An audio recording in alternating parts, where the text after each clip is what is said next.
Hey, I'm Alex Radical from Board Game Co. I'm Professor Meg, and today we are reviewing Emberleaf by City of Games, designed by Frank West. Emberleaf is the newest game from Frank West, living in his, shared universe. If you don't know, all of his games have a shared universe, from Isle of Cats to City of Kings. They're all taking place in the same little area. In fact, fun fact for those of you who might not notice it, down in the bottom corner of this map, there's a little cat and a raft from, the Race of the Raft. That's another one. Anyways, Emberleaf is a very different game. It is one that is a little heavier in what it's doing. I'm not going to be doing the full rules overview because there's a lot going on. It all comes together very nicely as you play, but I'll try to give you the general idea of the game. General idea of the game is you are using your cards to do something that he calls card dancing, which is a fancy way of saying your cards are shuffling around.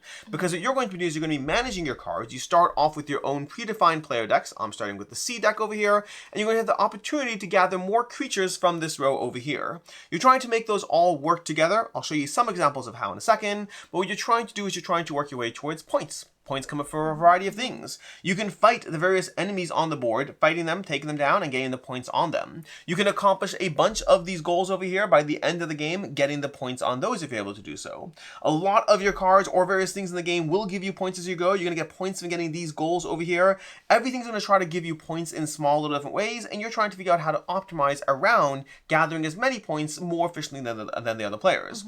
Your general turn structure is going to involve either playing a card and doing the things on that card. For example, over here, I play this card, and I gather 1 wood per wood symbol. So over here, I have 2 wood symbols on my board, the pre-printed one and the one on the card, and so I'll take 2 wood, and I'll place it down into my stores. Alternatively, you can slide cards. Before we do that, I'll do one more just so you can see it, get a sense of it. For example, right now, maybe I'll go ahead and play this one, where I can gather 1 food per food symbol. So again, I have 2, I'll gather food.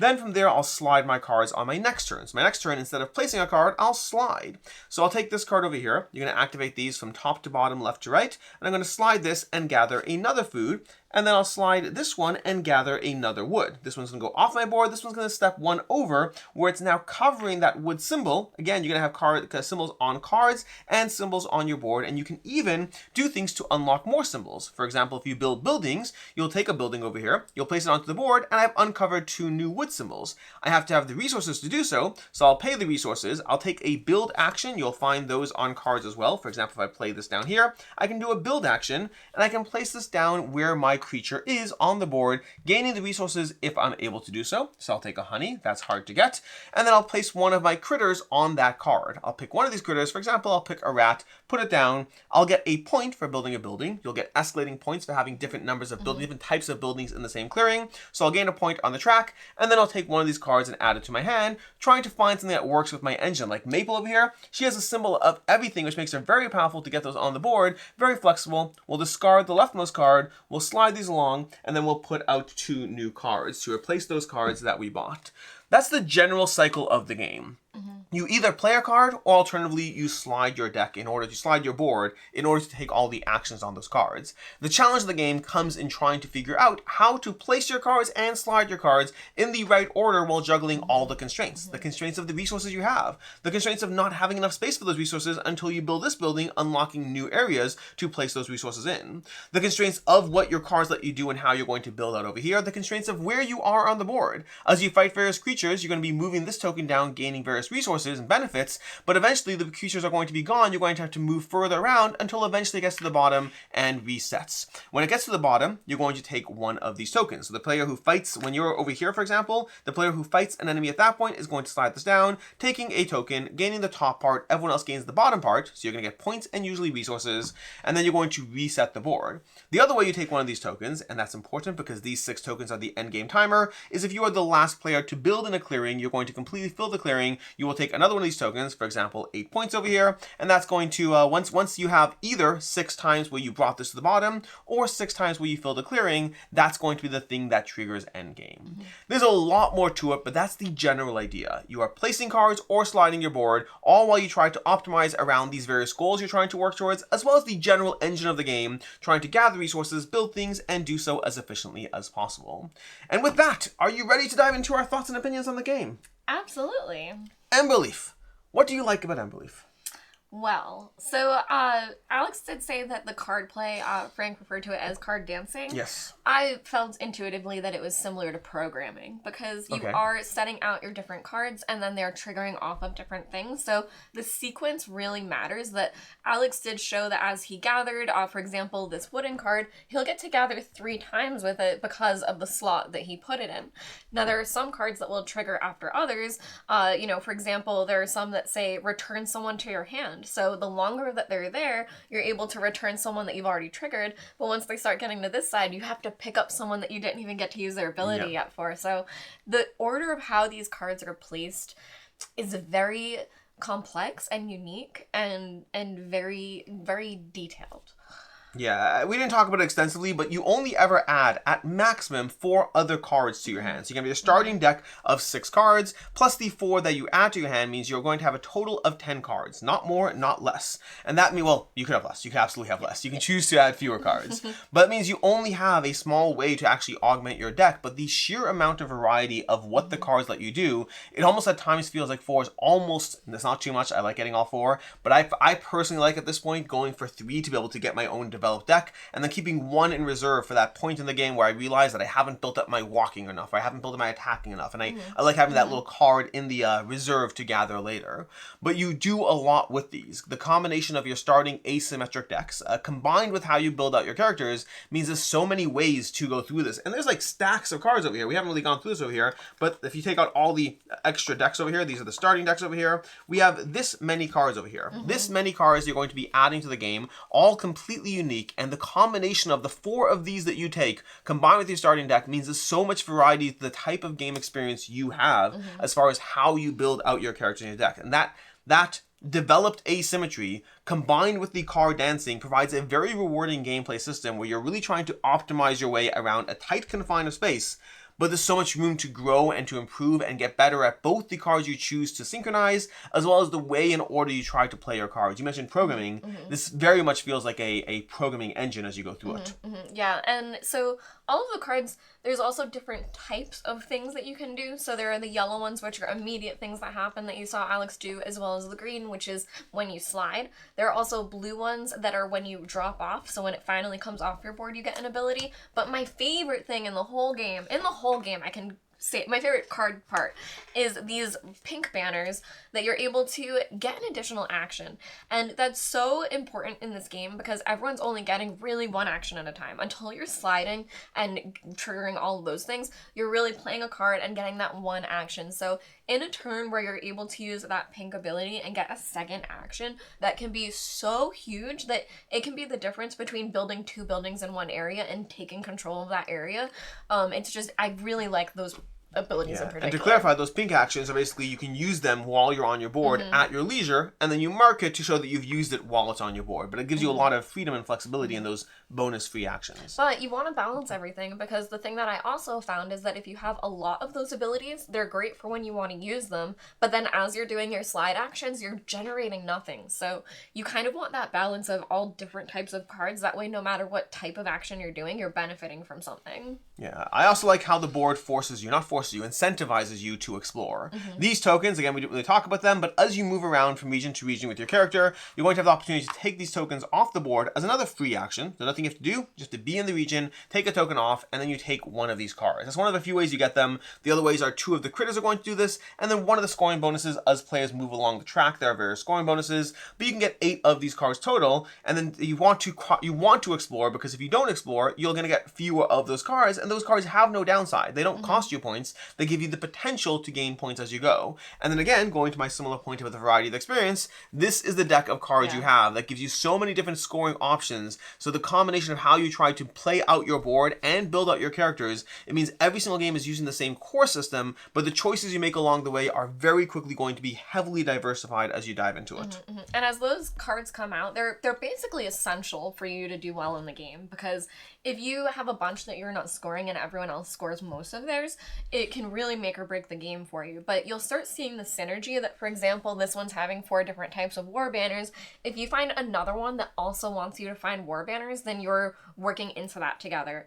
There are also certain cards that want you having certain animals together and stuff like that. So where you may want a certain benefit, you might have certain cards that want you to put out a different type of animal, so you might choose that one instead. And I do like how the game also gives you different ways to try to pursue your pathway to victory. The fact that you can, for example, fighting's a big concept over here in the game, but you could play the entire game with barely ever fighting and do well. But you can also play the game by going heavily into fighting and also do well. Whether you choose to focus on a specific resource, whether you choose to optimize your board, whether you choose to build out these spots so you have extra cards, or building out that spot so you have extra storage space, and not just whether you choose to build them, but even the order you choose to build them is heavily going to change how you interact with the experience, and you're ideally doing so based on a combination of your starter cards, the board situation, and the cards you're working towards, both the characters as well as the scoring cards. But all of that's going to give you a lot of flexibility in terms of how you approach Emberleaf, while also giving you a lot of reward for diving into the things you are, well, the things you either are good at or want to become good at.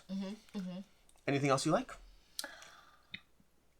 Not specifically. As far as things you don't like?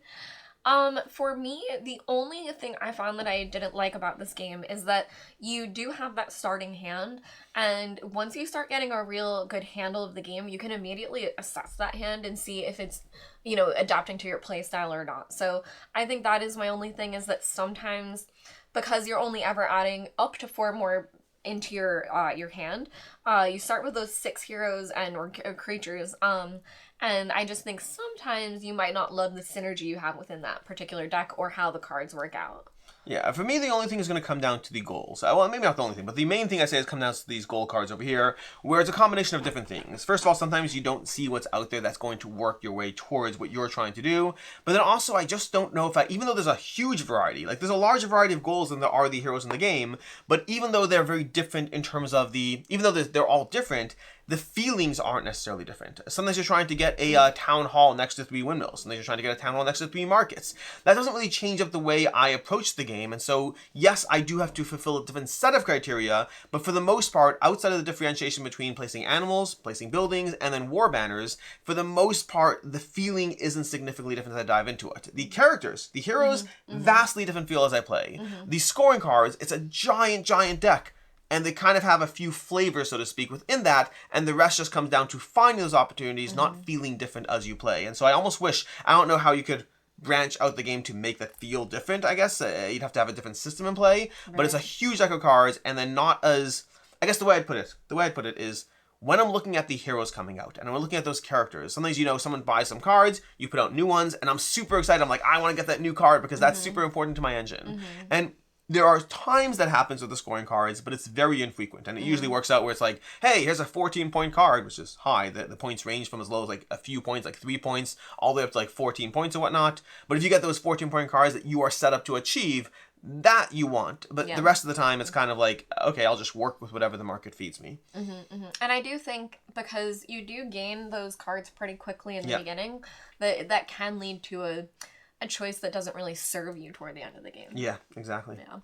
As far as what I can see others not liking, for me, the main thing I have is that this card dancing system can be very rewarding. It can be very rewarding as you play through the game, but there are certainly times where you can get stuck on what it is you're trying to do. It definitely happened to me in my first game, although I will say I still enjoyed the game because I felt like I felt like I was close to figuring out what the puzzle looks like.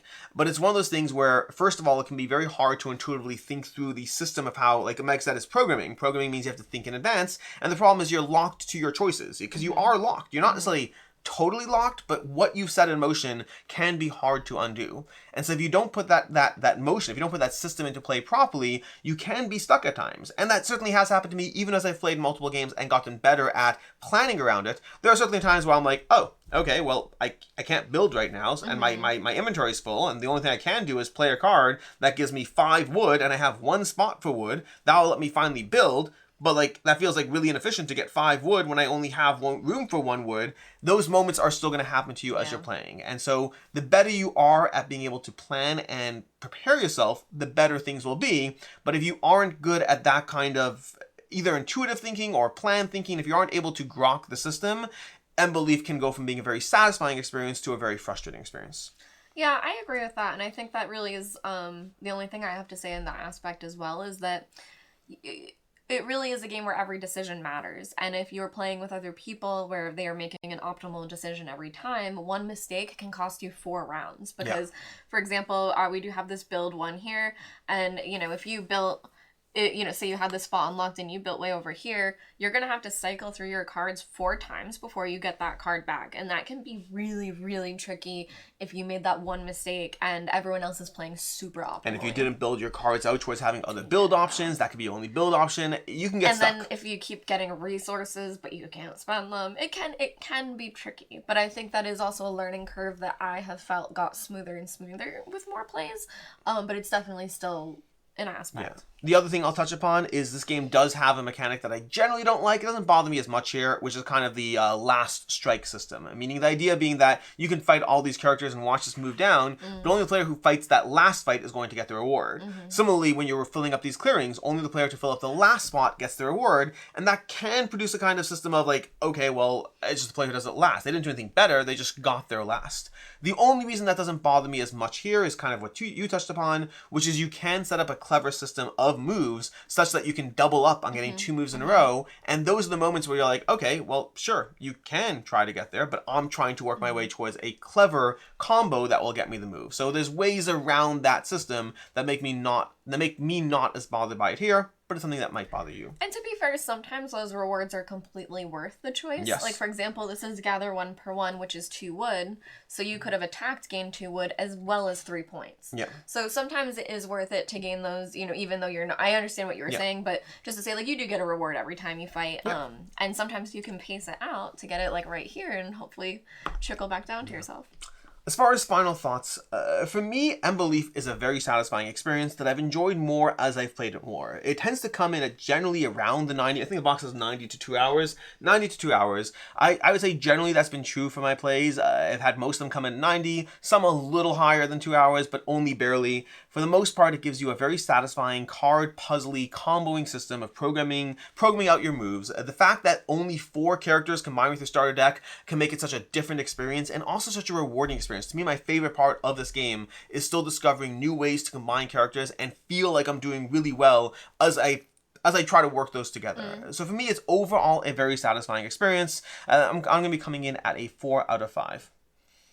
And for me, I think that I resonated with this game really well. I think that I call it programming, but the system of selecting what cards to build where and how they all chain together, I would compare it to something like a deck building game where you start off really little and then all of a sudden you have some turns that just completely explode. There are some turns where you could have your board completely full, you use a couple of those pink abilities, and then you slide, you get all of these different, gather actions that you really can have some turns that feel so cool that you're like, guys, watch what I'm going to do because I'm going to do it. So for me, this is going to come in at, I think, my second 5 of the year.